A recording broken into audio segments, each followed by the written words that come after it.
Our time together is going to unfold essentially in three parts. First, building on Dr. Cierra Kaler-Jones's teaching and research, we're going to turn our focus inward by doing a bit of dreaming together, and then taking a moment to consider the gap that might exist between our dreams and aspirations and our current realities. Then we're going to get a chance to hear from Cierra, as well as her youth colleagues who are joining us this evening. They will discuss their approach to arts education, their ideas about arts education, and the role of storytelling and imagination in shaping movements for social change. Finally, in the last part of our evening, we're going to take a moment to zoom out by considering implications for creative youth development, and to Gina's point, how we can think about supporting the next generation of artists, creatives, thinkers, and scholars. That all being said, I wanted to give a bit of a disclaimer that our conversation might feel a little bit different than other events that you've been to on Zoom. And the reason for that is that it's intended to feel like a conversation. This isn't a class or a webinar or a lecture or even an artist talk in the traditional sense. And the reason for that is, while we have ideas about arts education and creative youth development, we're by no means the only experts in the room. We know that everyone has something important to say about that topic. And so we're going to invite your voices into the conversation with us, which will only enrich our time together. That note, I am really excited to be more formally introducing Dr. Cierra Kaler-Jones. Cierra holds a PhD from the University of Maryland at College Park. She is also the director of storytelling at the Communities for Just Schools Fund, and she's also a scholar and social justice educator who co-designs spaces for healing, transformation, and joy with young people. On that topic, we're also joined by young people that work alongside Cierra Kaler-Jones. Their names are Raven Smith and Michaela James, two young artists and researchers who are based in the DC area and will tell us all about their experiences working with Cierra. On that note, Cierra, I could say so much about you and your projects and all of your accolades, but I'd love to just turn it over to you and invite you to take things from here. Thank you so much, Raquel. And thank you, everyone. Thank you, Urbano. I really do want this to be a conversation. As an educator and someone who considers themselves to have an educator's heart, I really am looking for any opportunities to dismantle and disrupt hierarchies that oftentimes show up in educational spaces. And that means that we get to co-construct, be collaborators, be co-conspirators in this work together. And so I'm going to start tonight by sharing an activity that I've actually done with young people in the Black Girls Soar program. I'll talk more about Black Girls Soar later on in the conversation today, but Soar stands for Scholarship, Organizing, Arts, and Resistance. I've been an educator, community-based educator for over 10 years now, and really have shifted and adapted and changed my own teaching. And so I'll share some of those, the struggles, the messiness, the successes, the excitement that oftentimes come along with that. But as we dream up new futures, I wanted to first start by creating a space for us to dream collaboratively and to dream together. And so I'm going to post a link in the chat box, which will bring us to a Padlet. And in the Padlet, the prompt that I would invite us to dream about is to imagine, draw, or create your dream school, workplace, or world. What does it look like? What does it feel like? What does this world consist of? What does it not consist of? And then what did it take to get to this world? And so once you're in the Padlet, I would invite you to iterate on the prompt that will also be located in the Padlet. So there are a couple of options. So I like to provide as many options as possible. So you can create on a piece of paper. I always have my 50 markers, 50 pack markers right next to me, and some paper. So you can create right on a piece of paper and then upload your drawing into the collaborative artboard, or you can actually create directly in the Padlet. To create in the Padlet, I would invite you to click on the plus button at the bottom right-hand corner of the Padlet screen. And when the box comes up to type your reflections, you would then click on the three dots next to the camera icon at the bottom of the text box. From there, you would click on drawing. I'll post those directions in the chat so that you also have them visually.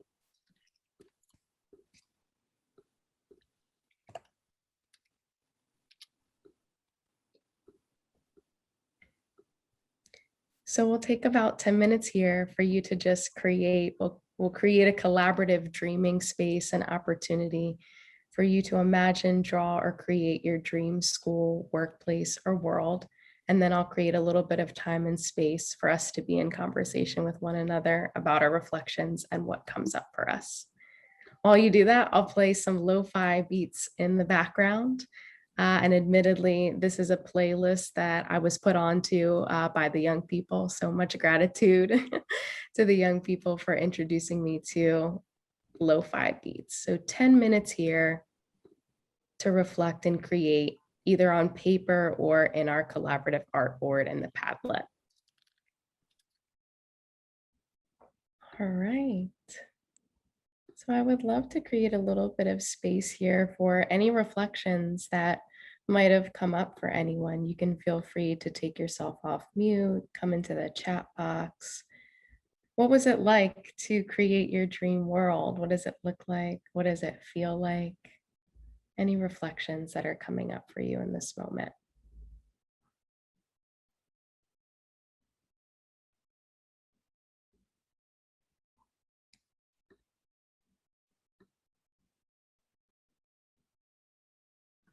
I really like what someone said about like having more nature and feeling more connected to the environment. I think that's like something that's really easy to forget, especially like living in a city and stuff like that. Thank you, Michaela. I really appreciate that reflection of having a relationship with nature. I can also talk. I think it was a little bit daunting maybe at first, just like what, are like the limits of dreaming, and really there is none. And it's like just figuring out what really resonates with you and, what will really build something that's sustainable and, full of care and everything that people need to feel safe to create. Thank you, Maya. I really appreciate that reflection of how at first it feels big. It feels very daunting, and the dreaming space can oftentimes be scary because you are embarking on or creating something, imaginating that doesn't quite yet exist. It reminds me of one of my favorite quotes. Writer and activist Adrienne Marie Brown says that social justice work is science fiction work because we're dreaming of a world that doesn't yet exist. And I feel oftentimes that way about art as well, is to dream and create something that doesn't quite yet exist. Yes, you got a +1 in the chat box, Maya, from Jillian.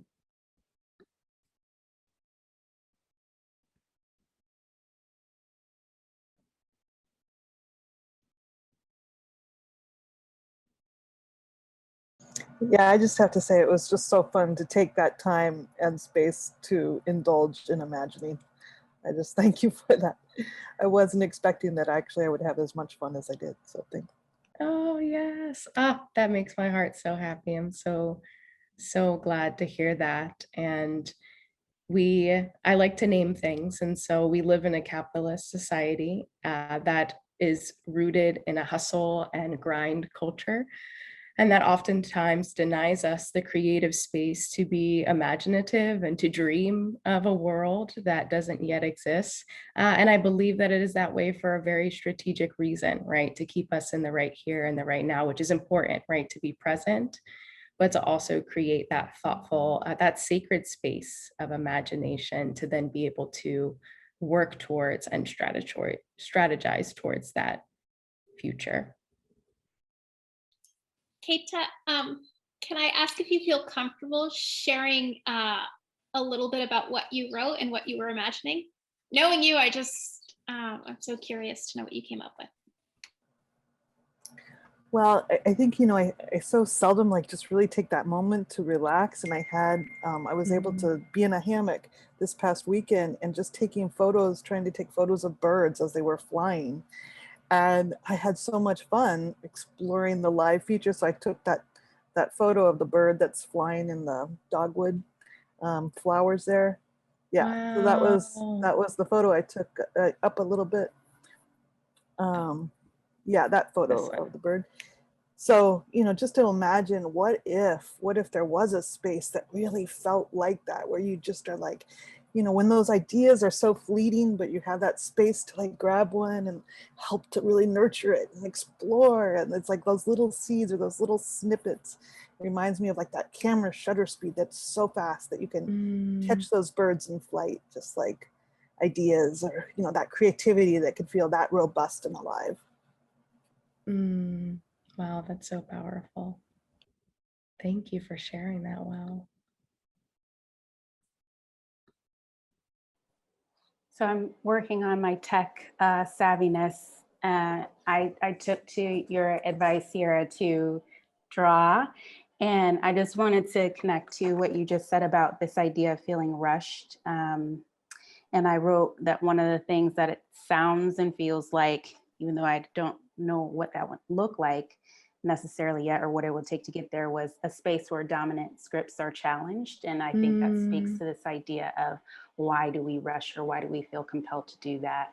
And who does it serve when we do that? So I appreciated that and just wanted to share, and I'll get it uploaded soon.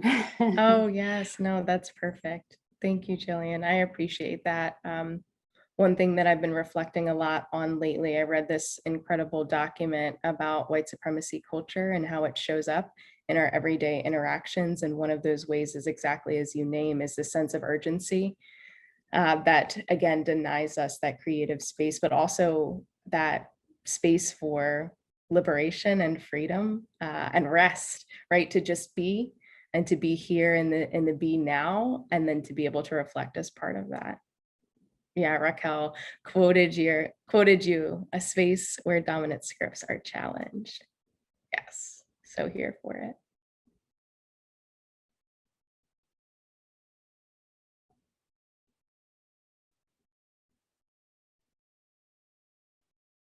One thing that I wanted to uplift that I saw come up quite often in many of the creations that you all beautifully put onto our collaborative art wall was the idea of messiness, that this work is messy, that life is messy. And I believe that there is magic in the messiness. And I know how oftentimes as artists, as creatives, as educators, many times when I invite folks to create or to draw, the first thing is, oh, I'm not an artist. I can't draw, right? And so thinking even about giving ourselves permission to put our messiest thoughts on paper. At work, we call this cookie dough. So the idea that half-baked ideas are welcome into a space, because I don't know about y'all, but the cookie dough is sometimes better than the cookie. And so really giving ourselves permission to lean into the magic and the messiness. One question that I would like to add here is this question around, what did it take to get to this world? So as we think about creative space and dreaming and freedom and liberation, the messiness, moving into a sense where we don't feel that sense of urgency, what does it take? I know that's a big question. It's a hard question, one that keeps me up at night, but what does it take to get to this world? I would love to hear your thoughts and reflections.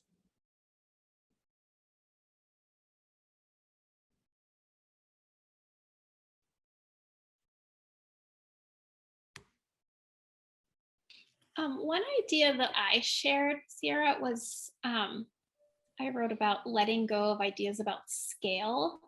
And that's, such a buzzword, like things have to be big and they have to be everywhere, right? Like ubiquitous. And I kind of feel like maybe actually no, right? Like maybe they're happening in super small ways. maybe just interpersonally even. And maybe like that looks very different depending on where you are. So what about stuff that like makes sense for the context in which it's rooted? And we know all places are different. So I just like, yeah, I was thinking about how maybe it's liberating to just get rid of that idea about like scaling something. Mhm. I really appreciate that reflection, because I think that particularly in the space of education, everything is pushed to be at a sense of scale. And why do we feel the need to place a one size fit all on everything? And I think oftentimes in education, I do a lot of work in social emotional learning and reclaiming social emotional learning rather than using it as a tool of emotional policing, as it manifests as that way in many different places and spaces. And one of the things that we found alongside the organizing groups that I've been privileged to learn alongside is that oftentimes in scale, you miss out on those nuances and complexities of the geopolitical spaces in which different programs or different organizations or different ways of being and knowing operate. So for example, there's an incredible organization in Albuquerque, New Mexico called Southwest Organizing Project. And from them, I learned that social emotional learning in their context means reclaiming relationship with land, like Michaela was talking about earlier with nature, like reclaiming relationship with land that has historically been stolen from Indigenous communities. And so what does it look like to go to place and space to really be deeply rooted? And I love too, Raquel, what you said about the interpersonal relationships, because I see that represented here on this board as well, like listening, engaging with one another, and really moving to a place where there's conversations like I see on this, on the left-hand side here. Other thoughts? What does it take to get to this world? I think it requires courage from a lot of people to, take the risk to see things differently and challenge things. It definitely requires us to speak up and be seen. Absolutely.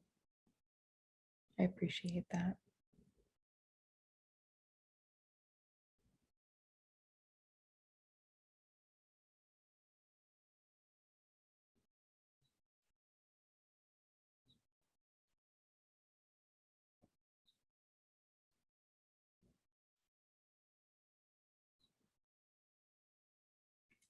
So I leave this question as food for thought.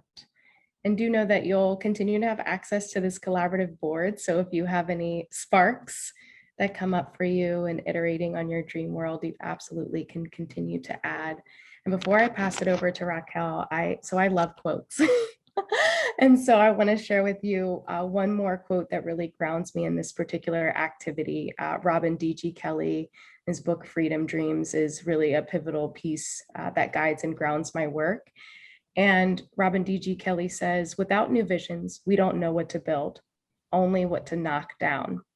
We not only end up confused, rudderless, and cynical, but we forget that making a revolution is not a series of clever maneuvers and tactics, but a process that can and must transform us.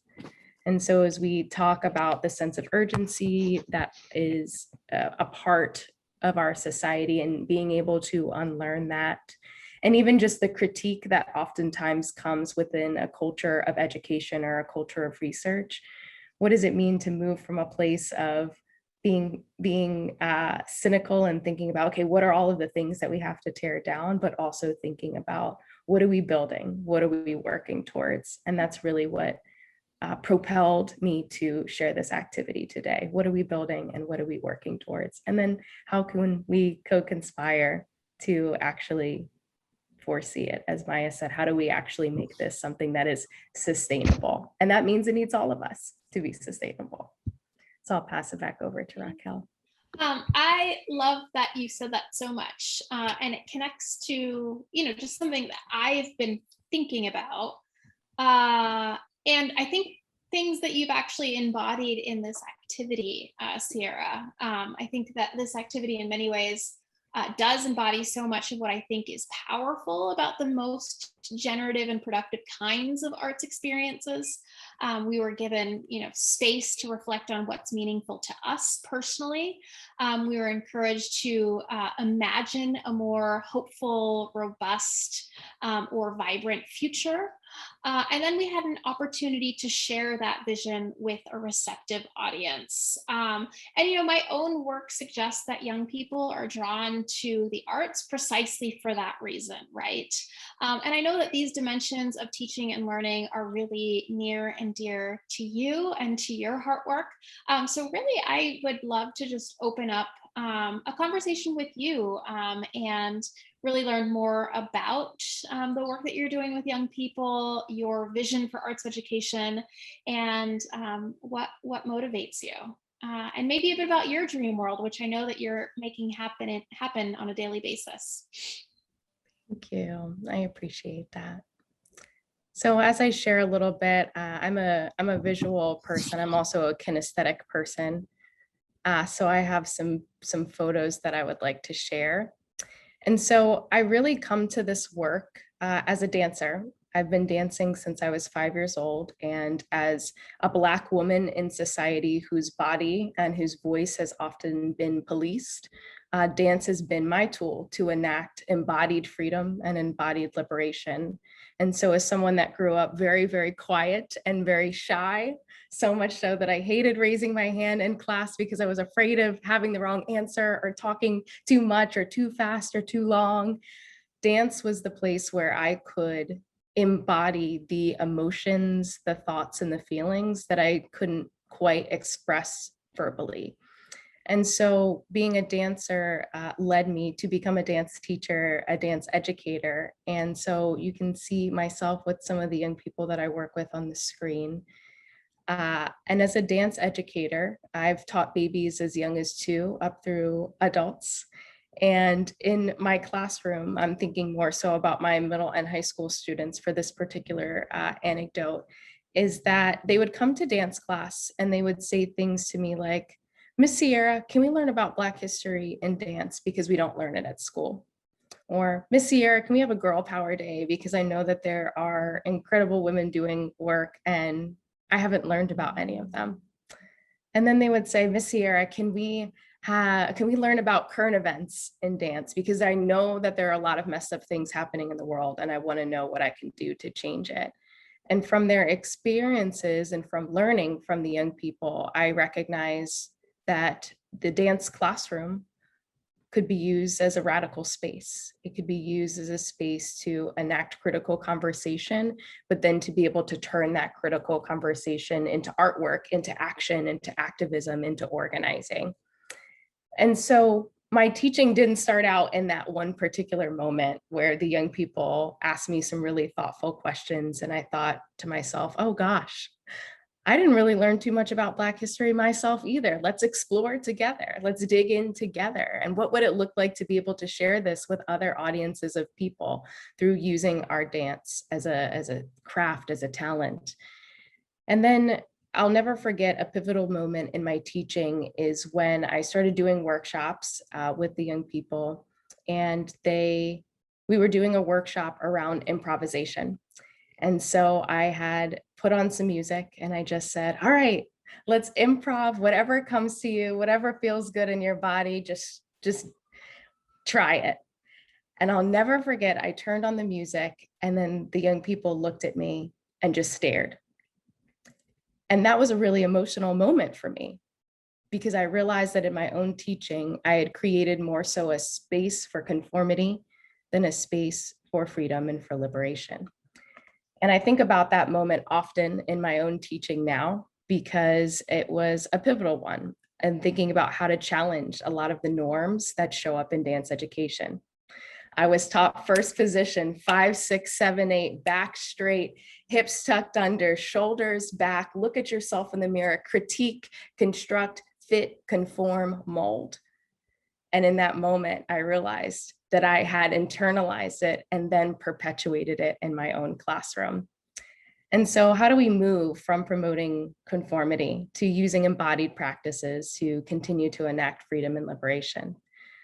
A lot of my work now is about disrupting hierarchies in the arts and teaching and learning spaces overall, and leaning into what we saw on the collaborative art board, leaning into the messiness of the process. So why art? Art for me is a place where Black girls specifically can return to self, to tell their full truths when society stereotypes them. Art making is a naming practice where artists can name themselves rather than be named by society. It expresses the inner lives of people, and in my case of Black girls, their innermost vulnerable truths and emotions that are rarely allowed to be explored in school spaces. Interestingly, in the empirical research, it stresses the benefits of arts education, and national surveys show overwhelming support for art education as an integral part of well-rounded and holistic education. But the number of students who have access to art classes has decreased dramatically, particularly in recent years. Studies have shown that schools have cut time and resources for arts and education, and particularly the schools that are cutting these programs serve predominantly Black and Brown and low-income communities. And they're often labeled, not my terms, but as in need of academic improvement. And when schools are marked as being in need of academic improvement, funds are often shifted from art, from extracurricular activities for critical discussion and debate, and shifted then into test-based accountability reforms. So as we think about scale, as Raquel was talking about, it shows up very much and very heavily and prevalently in the arts education space. But I argue that limited access to arts education is really a strategic effort to perpetuate hierarchies and deny Black and Brown students in particular opportunities to creatively express emotions and resistance. Again, making schools sites of conformity rather than exploration and critical thinking. There's even this really fascinating study of Black students in 4 Midwestern high schools that showed that they did not aspire to become professional artists because the only artists that they learned about in school were white men, not anyone that looked like them. In that same study, the author also found that Black students discussed remembering artwork that they did at home and being more proud of that artwork than the ones that they did in school. The art that they did at school received praise and good grades for following directions rather than thinking abstractly. And so a lot of my work is centered in disrupting what is even regarded art, particularly in research. Continuously trying to disrupt how power also shows up in my classroom to not then reproduce the same structures of hierarchy I am working to disrupt. It's a process of unlearning. It's not always perfect. It's all the time messy, and I make a lot of mistakes, but I have to model that we all make mistakes, and that's part of living in a more loving, justice-oriented, joyful world is coming in with mistakes. And so a little bit about the pedagogical framework that guides my work. It is a combination of culturally sustaining pedagogy, of abolitionist teaching, of Black feminist pedagogy. Black feminist pedagogy is a creation of an intellectual partnership. I often like to start out conversations with young people about, what do you know about this? Or what do you think about this? Oftentimes I ask questions that I don't have the answer to, and that's okay. We explore and we figure it out together as part of the process. Part of this pedagogy leads with a commitment that goes beyond the classroom. And to me, this means reflecting and unpacking my own pedagogy after every time I meet with young people, and striving to engage in ongoing and critical self-reflection and being reflexive. I also think a lot about Bettina Love's conceptualization of abolitionist teaching, how it really poses a call to action to dismantle current schooling structures and build new structures, like our collaborative art wall, drawing our dream world. The premise is that schools operate exactly actually how they were formed to operate, to educate the masses to become workers who conform and reinforce hierarchies in a capitalist society. But institutions such as schools do not need to be reformed, but instead, what would it look like to replace them with something more justice-centered, something more liberatory, something more free? Many of the things that you created on your art wall.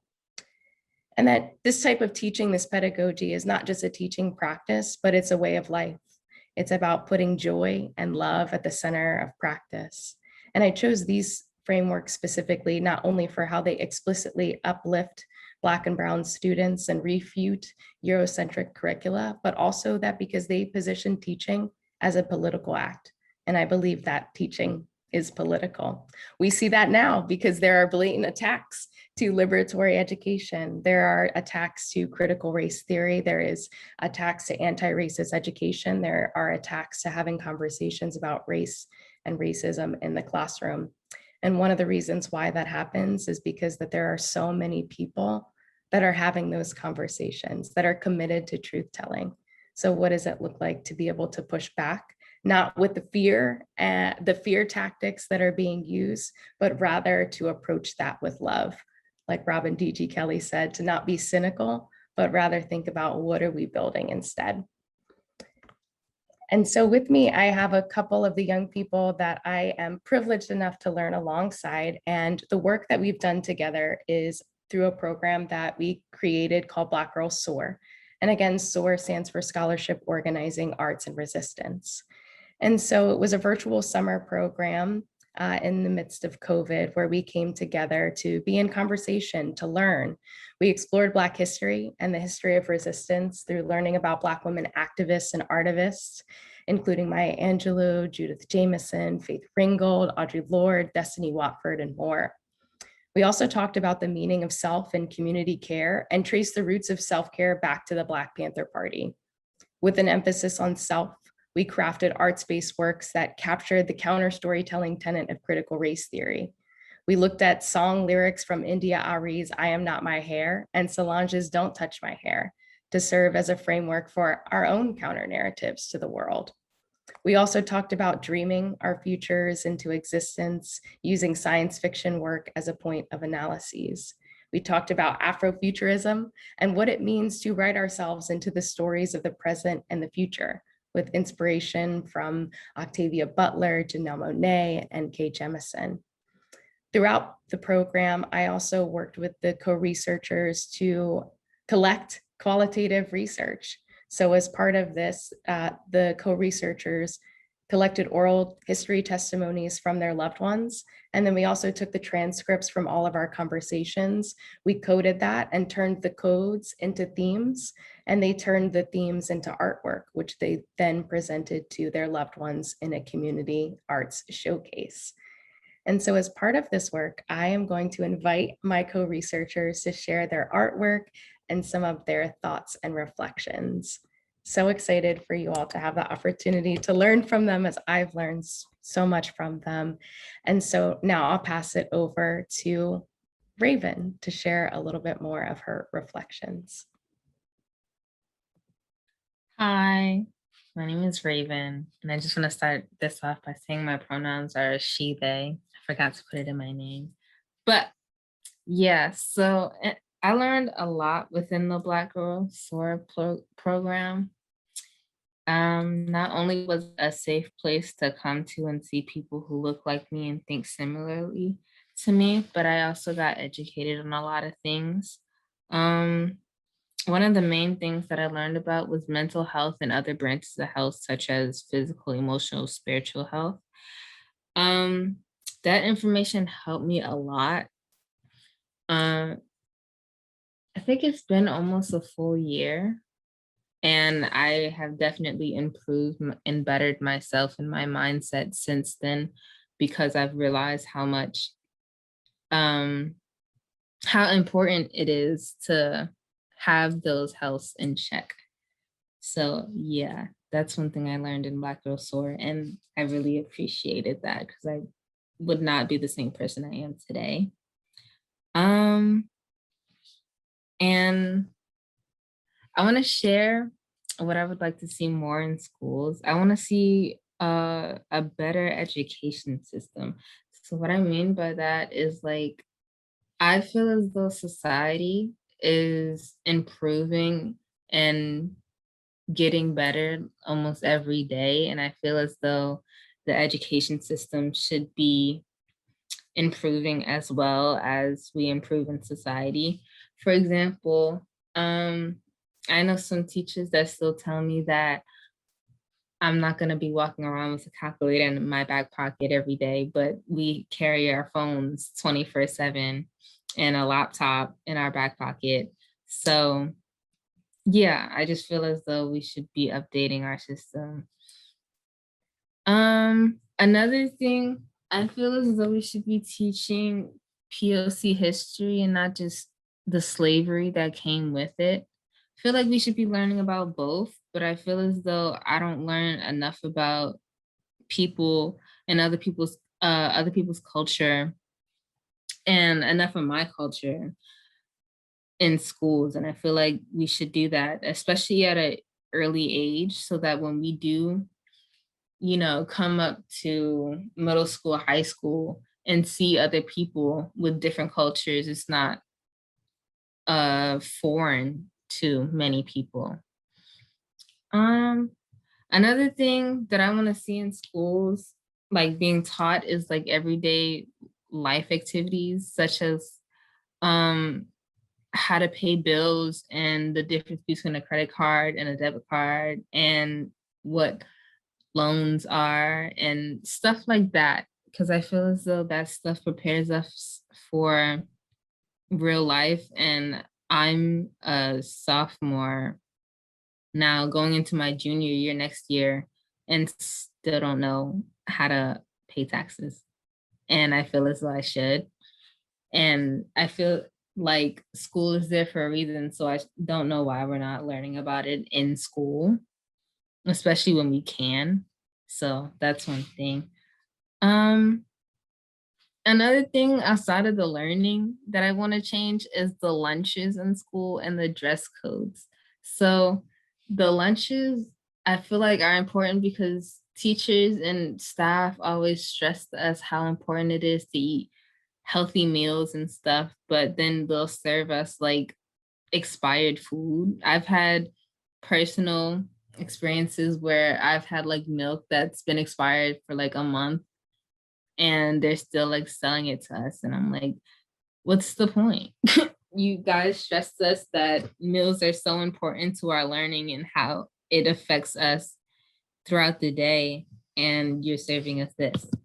So yeah, and then the dress codes, I feel like that's kind of self-explanatory. I just feel as though I should be able to show my shoulders without being questioned. It's certain stuff that I feel like is okay, like how short your skirt can be. I get that, but at the same time, I should be able to wear shorts instead of a skirt. And I feel like I should be able to wear clothes that fit me properly. So yeah, those are just my thoughts on it. Thank you so much, Raven. You rock. I appreciate you so much. Thanks for sharing your reflections on Black Girl Soar, but also your reflections about how schools can be better and how they can really serve you and make you feel like it is a place that is affirming and a place that is loving and a place where you feel like you are centered in the curriculum, in the pedagogy, and then also in the policies and the practices. Thank you so much.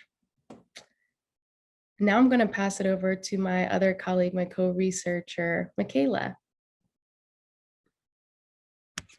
Hi, everyone. My name is Michaela. I think I sent you my art. Did you receive it? Yes, I'm going to share it right now for you.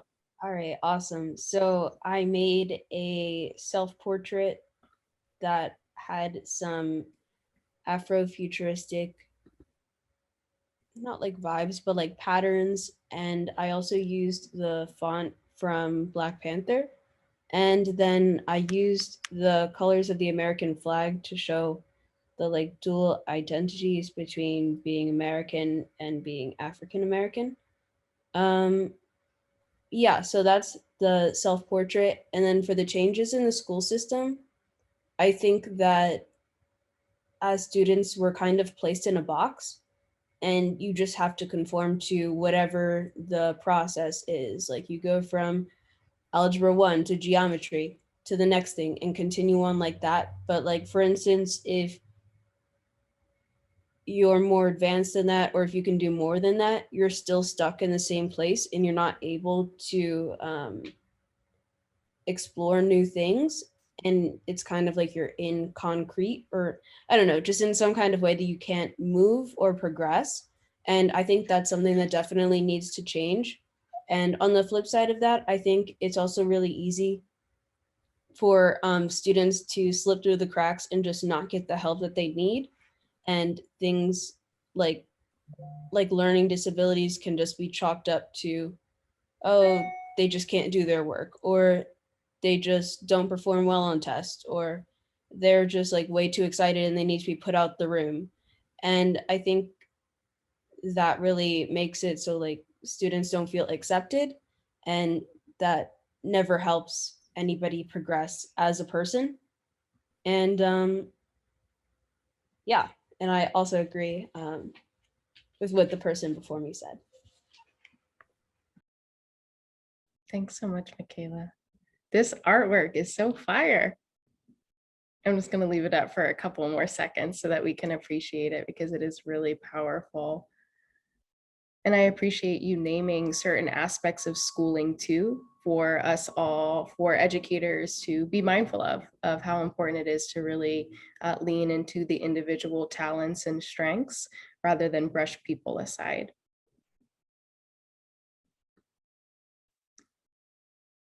And one last thing that we'll share as a collective is just one more piece of artwork from the program, which really pulls together a lot of what Michaela and Raven were talking about, how we started out this time together, really thinking about what is our dream world. And so this is artwork created by one of our other co-researchers, Brianna. And she says, I think that what I learned that was Black people, Black women specifically, we have been fighting for so long. And because we've been left out of the narrative so often, we are not put in the spotlight. So there are a lot of accomplishments of Black women that I've not known of, specifically with the Mardi Gras and their hairstyles. I didn't know that there was an act of resistance. That was something new that I definitely learned. On the left-hand side is a portrait that she drew. And so you saw Michaela's dual self-portrait where she had those different elements of herself.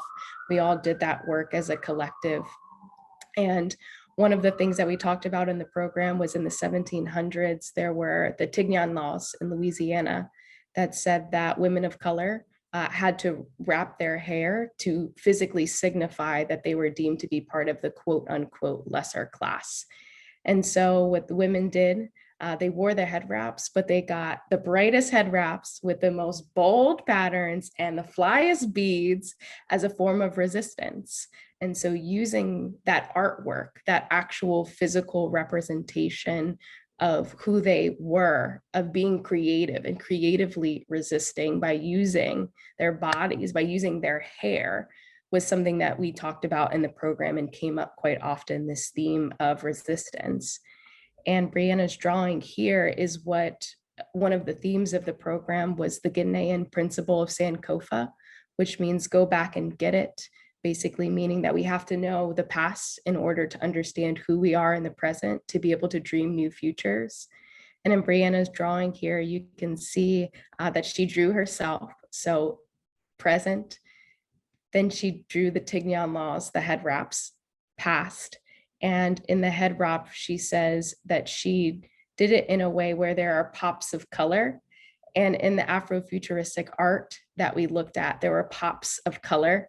It's all black and white and then pops of color. So you see how she really fused together this idea of who she is in the present by being grounded in the history, to be able to have those dreams, thinking about those Afrofuturistic elements of the artwork that she created. And so now I'll pass it over to Raquel for question and answers. And I know that myself and my co-researchers would be excited to answer any questions that you might have for us. All right. Well, I certainly don't want to be the only one asking questions. So please do consider what questions you may have for Cierra and her youth co-researchers, Raven and Michaela, so that we can have a more robust conversation. In the meantime, while you're thinking of your own question, I do have a few. So the first question that I have, which I feel like you have actually touched on in different ways throughout this conversation implicitly, but I'll go ahead and pose it anyway, is, I was wondering if you could talk a little bit about what it is most that you want the young people that you work with to learn about what it means to be an artist in society. Ooh, I love that question. I think one thing for me that I know has come up quite often in this conversation is to move beyond conformity, where in this society that is telling us that in order to succeed, right, as Raven and Michaela highlighted, the different ways that this manifests in school, whether it be through the curriculum or whether it be through dress code policies, the different ways that young people are supposed to conform in order to be deemed acceptable in a space, of how we can use art to actually make critical statements about and speak back to those statements, right? As we were talking about critical race theory and counter narratives, those narratives that we often receive in society, how do we then speak back to those? And so I think about, for example, in the program, I talked a little bit how we use song lyrics as counter narratives to speak back to what society has told us specifically about hair, because hair was a theme that came up again and again in our conversation, something that's important to each of us in the program. And there was also a drawing that Raven created, actually, that I really love, that I want to highlight, where she drew her dual self-portrait, and around her is all of these stereotypes, all of the negative narratives that she's heard, but it's all around her. And then she has her eyes closed, and the way that she described it to me was that she just let it flow around her, but it never actually physically touched her, right? And that was represented not only in how she talked about it, but in the artwork, where it never, ever, ever touched her actual being. And so to think about the narratives that are oftentimes shared in society, what does it mean to use art as a tool to speak back to those narratives, to be able to name ourselves rather than have society name us? That's the most important thing to me, because I want art education to be liberatory. I don't want it to be, let's follow directions. let us create, let us dream, let us make a mess. That's really beautiful. And in a way might have answered a second question that I have to you. So I'll go ahead and dive in with something slightly different, although I suspect connected. So as you know, there are a lot of robust conversations that are, well, emerging too robust, let's say, conversations in the arts about the need to reform our cultural institutions to address issues of diversity, equity, and inclusion. And so my question is, what advice would you give to schools and cultural institutions as it relates to arts education reform specifically? Oh, that's another great question. Something that really excites me, because I think I'm both, and I'm bringing in Robin D.G. Kelly again, I'm both cynical and hopeful at the same time. I'm living in this both and space and feeling a sense of frustration, right, that we've been fighting for ever. And these conversations are resurfacing, right, and thinking about how they're not new, but rather the next iteration of conversation. And one of the things that I always advise schools, particularly that I work with, to do is I ask them questions when they're like, oh, like, what is a way that we can shift or change this program that we're running? And I think that this applies to arts education as well. I ask them questions like, what does the surrounding aspects look like? So for example, in schools, when they come and they ask, oh, how can we make social emotional learning more culturally affirming? How can we make arts education more culturally affirming? And I asked them, I said, do you have police in schools? Do you have racist and sexist discriminatory dress code policies? what supports are there for educators to unpack and unlearn, but also to support them? What does mental health support look like for educators and administrators in your building? How do you interact with one another, right? Because I think of policing not only as a noun, but as a verb. How are you then enacting that kind of pedagogy? And that means being in relationship with one another. And sometimes those relationships are challenging. And so how do you then work through conflict? And so for me, it's not just about the one piece. It's not just trying to, like, when you spot treat a rug where you're only treating the one spot, and then the around that spot that you actually treated is also dirty, but just in a different way. So I think about that with schools. I think about that with institutions and organizations, is how do we actually embody the values that we're trying to infuse into one specific program? How do we create it as institutional transformation? And one of the things in Robin D.G. Kelly's quote that he talks about is transforms all of us. And what I've learned from organizers is that transformation means that something can never go back to the way that it was. And so what does it mean to become uncomfortable and to grapple with what we now know and what we now experience? Not even thinking about what it was, but then what can it be? And not having it go back to the status quo, and not having it go back to perpetuating hierarchies. So I ask those critical questions as a means of really reflection, right? Of not in a way that is trying to push in a difficult and in a challenging way. But I think of, again, I love quotes. James Baldwin says, "Because I love you, I have to make you conscious of all of the things that you don't see." And that's how I think that schools and institutions have to operate, is creating space for that unlearning and that unpacking, and recognizing that transformation is not just changing one aspect, but rather the totality of aspects that make up the institution or the school. Yeah, I so appreciate your point in particular about unlearning.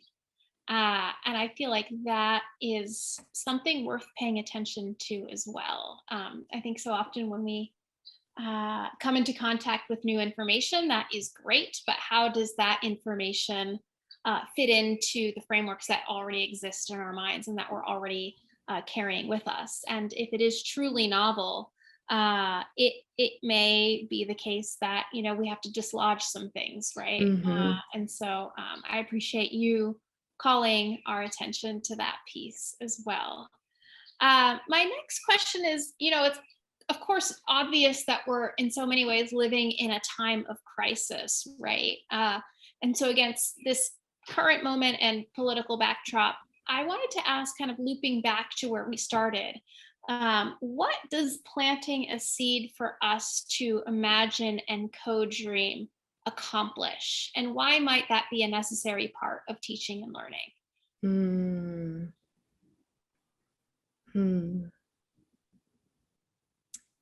I think that dreaming is oftentimes the first step to enacting, to sustaining. And when we don't have creative space to dream about what could be or what has not been, then we don't really allow ourselves the opportunity to think about what could even come, right? And so as we create space for dreaming in the classroom, it's just a critical space that oftentimes gets lost when we are so bogged down with the day-to-day. We don't have the opportunity to think about what could be. And I often think about in organizing and pushing back against policies and pushing back against curriculum that is whitewashed, and pushing back against budgets and funding, because budgets and funding are moral documents. And you put, of course, as the adage goes, you put your money where your mouth is. And so fighting against budgets that don't reflect community voice and values and expertise, in organizing, there is a need to dream, to be able to even see beyond the day-to-day experience. And for young people and for educational spaces, creating that in classrooms, like what would it look like if there was creative space during the day to just dream, to just be, that wasn't standardized, that wasn't carefully constructed, but rather just created an opportunity to envision beyond. And I think about that oftentimes, not only with art, but also with things like reading, right? Like thinking about engaging in places and spaces and with characters and with emotions that we might not have ever experienced ourselves, but then being able to understand that from someone else's perspective by taking that in. We do that with art as well. And so what would it mean to have that creative space? And I believe that dreaming disrupts the status quo, because when we dream, we oftentimes come up with new solutions to old problems. And those new solutions are often, always uncomfortable, and they often disrupt what is currently in existence. And I would love to also ask Raven and Michaela too, what they think about the importance of dreaming and in the learning processes. I think dreaming is the only thing you can do. I think that like it's really easy to say, well, it's just been this way since like forever. And it's like, well, why? Why can't it be different? Like I believe that it can be different. I think there's just a lot of people that don't want it to be different. And that's the reason why it's the same. But dreaming and even identifying that what is currently happening is not the best thing that it could be is the essence of dreaming, change, and learning. I agree with what she said a lot. And I'm just going to add on to what she said because she kind of like took the words out of my mouth. But yeah, and I feel as though dreaming is the first part about change, because if you're not dreaming about change, then it's not going to happen. Like, trying to put the words into it.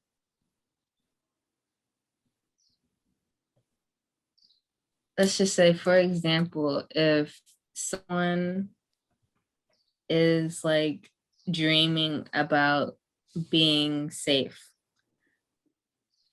if another person that's like right next to them is like, we'll never be safe because our ancestors weren't safe and the door doesn't shut all the way at night and there's no lock and da, da, da. Well, the person that's dreaming about it is already thinking about those scenarios and making solutions to them.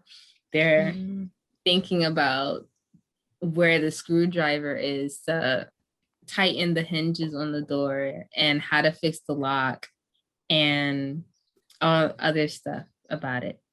So, yeah. Come on, example. Yes. That was really gorgeous.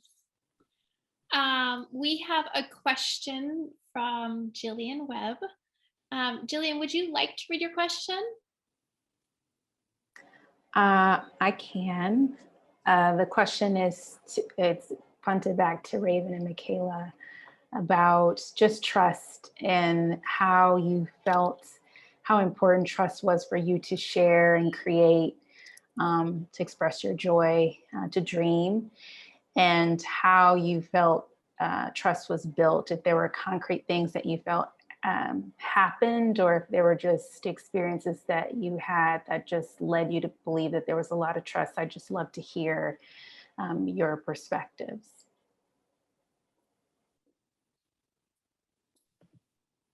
So for me, trust is a hard thing, but you know, you have to try, especially in new things. You have to try and put yourself out there, is what I believe in. And you know, if you get hurt, you get hurt, and you just gotta deal with the consequences. But you won't know if you'll get hurt until you put yourself out there. So, you know, it's a 50-50 chance, and I'm willing to take that always, most of the time anyway. So, and it was kind of easy for me. And Black Girl Soar to trust and put my emotions out, because I've realized that the same people that came into this program are doing the same thing. So it's like, if we have a mutual trust, then it's no reason to be afraid of it. I think for me, I just live my life in a way that I would say anything, like I would articulate my thoughts in the same way, no matter what the setting is. I mean, like reading the room and stuff like that is great, but like I wouldn't change what I plan on saying or like the general idea of it based on like who's in the room or what room it is. So I think that the reason I felt like I could say or articulate my thoughts was because I feel like I can everywhere.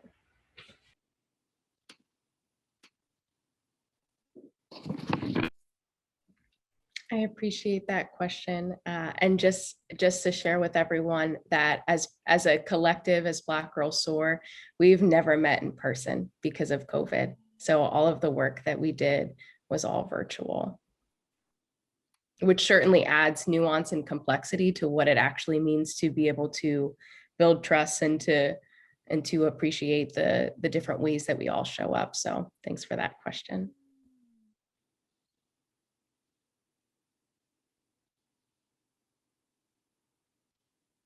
Ooh, we have a very thoughtful and I think complex and rich and important question from Emily. Emily, would you like to read your question out loud? Sure. Thanks, Raquel. So you've mentioned thinking about SEL as a liberation tool versus a policing tool a few times. I'm curious if you can speak more about that and like what it looks like in your dream space. And then how that might shift. You mentioned that you work with the little babies all the way up to high school and college. So obviously how you use that SEL as a liberation tool will shift. How does that look in different age groups? Yeah, thank you for that question, Emily. I was just pulling up because as part of some of the work that I've done with organizers, we actually created a new definition of SEL. As the most often used one is the one that was created by the Collaborative for Academic and Social Emotional Learning, CASEL. And so I'll read the definition and then I'll share a little bit more about what that looks like in practice to me. So along with organizers, we rewrote the definition that says culturally affirming SEL is a process through which people of all ages recognize and process emotions, set and strive towards personal and collective goals and liberation while working to embrace failures as lessons, to feel and show empathy, establish and maintain positive relationships with ourselves, our land, and our community, to make collective decisions, to identify the intersections between the isms, including colonialism, white supremacy, anti-Blackness, homophobia, cispremacy, linguicism, ableism, and all forms of oppression, and then to dream the world that we deserve into being. And so in this definition, what to me that looks like in practice, I think about the youngest ones that I have the opportunity to work with. And in a lot of our conversations and our work together of just like moving, right? An actual practical example of that is do a movement that expresses who you are, right? Strike a pose that expresses who you are and getting to that self-identity piece from a young age of thinking about who are we, how do we claim and reclaim space, how do we take up space with both our bodies and our voices and not just our physical voice, but also enacting voice through art or enacting voice through other ways that we best communicate through. So thinking about communicative and expressive tools. And then also thinking about our own emotions. So for me, dreaming a new world where I don't feel like I have to police my own emotions or no one has to police their own emotions, right? Like if we are upset, to be able to take up space with our tears. When we are angry, to feel anger and rage as a tool. I think about Audre Lorde talks about rage in a lot of her work and harnessing rage as a tool for liberation because it's been a mechanism through which groups and communities that have been oppressed have used rage and used anger to propel movements forward towards justice. And so for me, even asking young people at a young age of what do you feel, and where does that feeling come from in your body, right? Like, this hurts in my heart, or this hurts in my foot, or this hurts on my right ear, giving them opportunities to be able to name and express exactly as they show up, and not policing when the tantrums sometimes come up. And that's what that looks like, right? Being able to be free in this world, and part of being free in this world is to move beyond the emotional policing that oftentimes happens. And then with the young people from elementary, middle, and high school, as you've heard from Raven and Michaela, and some of the work that we've done in Black Girls Soar, that looks like that Sankofa piece. So understanding our history, knowing ourselves in the present, being able to name who we are, like you saw Michaela's dual self-portrait, being able to say, this is who I am, this is who society says that I am, but this is actually who I am, being able to name ourselves, to then know who we want to be in the future, or how we want to use our gifts and our talents. And then one thing too that I'll share as a practical tool, another activity that I oftentimes do, we did in Black Girls Soar, was we did this activity called What My Hands or Heart Holds, where you draw the outline of your hand or of a heart. And then inside the heart, you write your unique gifts, talents, and strengths. Around the edges, you write who are the loved ones in your villages, who are the organizations, the people that you can go to help you with anything. They're your network. And then around that, we talk about, okay, what are the things in society that you want to change? And I've done that with students in elementary school up through adults.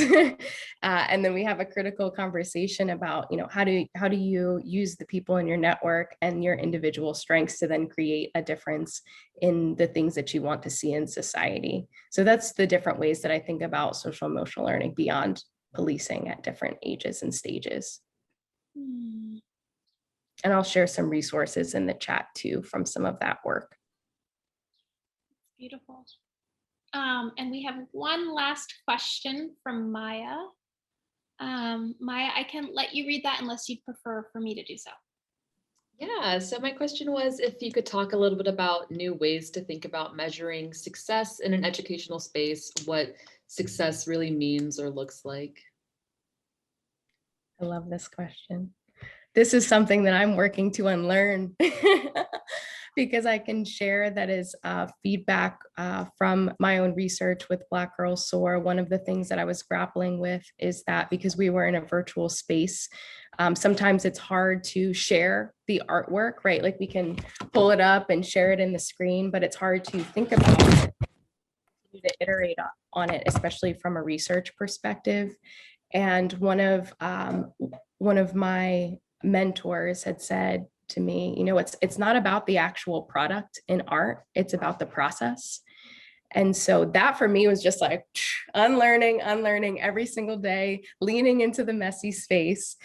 And I had this moment where I started to think about what does it mean to, especially in arts education, to not just think about the presentation or the exhibit or the performance or the showcase, but actually to have creative space and creative reflection around the process. And that's why even in the art collaborative art wall that we did today, I asked those questions of like, what did that feel like for you? What would it take to get to this world? Because I myself am trying to move beyond thinking about success as an end product, but rather as a process, rather as a very cliche, but rather than as a journey.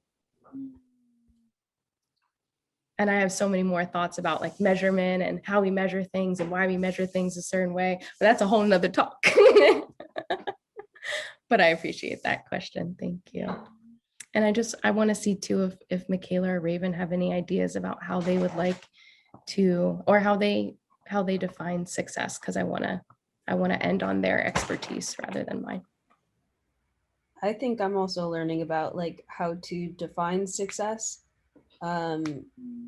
Like especially when you're in school and success is usually determined by what grades you get, but like I'm learning like the grade doesn't always represent what being successful is or fully understanding the topic is. It's really just that you checked the right amount of boxes. So I think like, I don't really know what success means.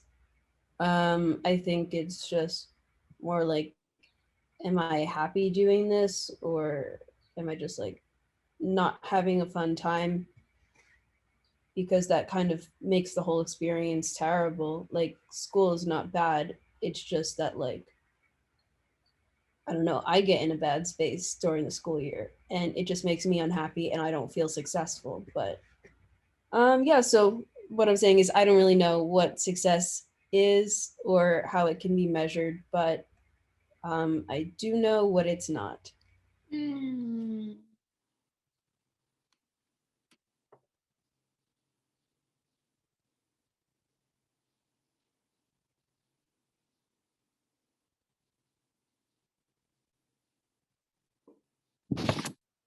Raven, is there anything you'd like to add?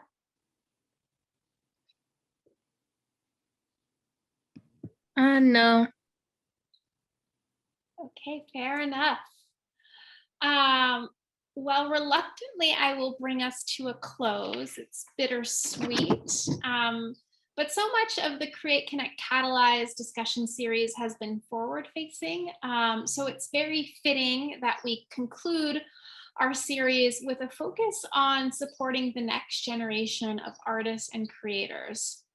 This topic is always important, but I would argue is particularly urgent in this moment of intensifying inequality and injustice.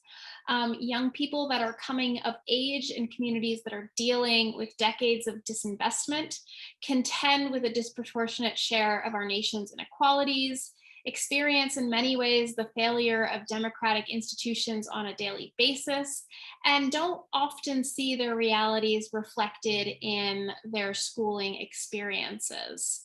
As a result, I've come to believe that young people, even myself, frankly, is left kind of grappling with a kind of collective cognitive dissonance as we work to reconcile the ideas that we might hold about the land of opportunity with the injustices that are woven into the fabric of a society, right?